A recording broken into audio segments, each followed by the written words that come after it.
평범한 고등학생이었다. 매일 아침 일찍 일어나 학교에 가서 수업을 듣고 오후에는 자율학습과 방과후 활동에 참여하는 평화로운 일상이 그의 전부였다. 학교 친구들과는 좋은 관계를 유지하고 자신의 꿈인 의사가 되기 위해 열심히 공부하는 이상현은 별다른 문제 없이 지내고 있었다. 그러던 어느 날 학교 온라인 커뮤니티에 익명의 사용자로부터 글이 올라왔다. 이상현 학교 행사에서 중요한 기금을 횡령했다는 내용의 게시글이었고, 그것은 단순한 추측이 아니라 매우 구체적이고 정황이 맞아떨어지는 내용으로 작성되어 있었다. 이상현은 처음에 그 글이 단순한 장난일 거라 생각했다. 하지만 곧바로 그 글이 학교 전체에 퍼져나갔고, 그의 일상은 완전히 뒤바뀌었다. 학교의 분위기는 급속히 변했다. 친구들은 그를 피했고 선생님들조차 그에 대해 의심을 품기 시작했다. 학교 측은 조사를 진행한다고 했지만 이성현이 무죄라는 것을 입증하기 위해서는 시간이 필요했다. 이성현은 절망에 빠졌다. 그는 스스로를 변호하고 싶었지만 가짜뉴스는 이미 모든 사람의 신뢰를 무너뜨리고 있었다.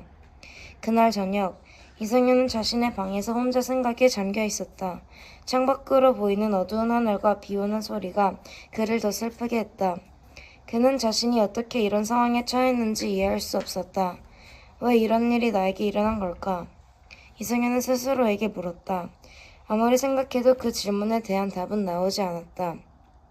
다음 날 학교에서 이성현을 향한 의심의 눈초리는 더욱 강해졌다. 교실에서는 속상임이 끊이지 않았고 운동장에서는 친구들이 그를 피하는 모습이 보였다. 이성현은 더 이상 학교 생활을 지속할 수 없을 것 같았다. 이성현은 이 상황을 해결할 방법이 없다고 느꼈지만 가만히 있을 수는 없었다. 그는 학교에 가서 공식적으로 자신의 입장을 밝히고 가짜뉴스의 출처를 찾아내기 위해 노력하기로 결심했다. 그날 저녁, 이성현은 자신의 컴퓨터를 켜고 온라인 커뮤니티와 학교 웹사이트를 탐색하기 시작했다.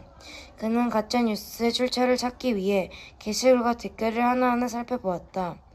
처음에는 별다른 단서를 찾기 어려웠지만 그는 그 글이 단순한 장난이 아닌 누군가의 악의적인 의도가 담긴 것이라는 것을 확신하게 되었다. 이성현은 혼자서 모든 것을 해결하기에는 너무 많은 벽이 있었다. 그는 자신의 문제를 해결하기 위해 친구들, 선생님, 그리고 심지어 가족들에게 도움을 요청하기로 했다. 이제 그의 싸움은 단순히 가짜뉴스와의 싸움이 아니라 자신이 누구인지 무엇을 믿는지에 대한 싸움이 되었다.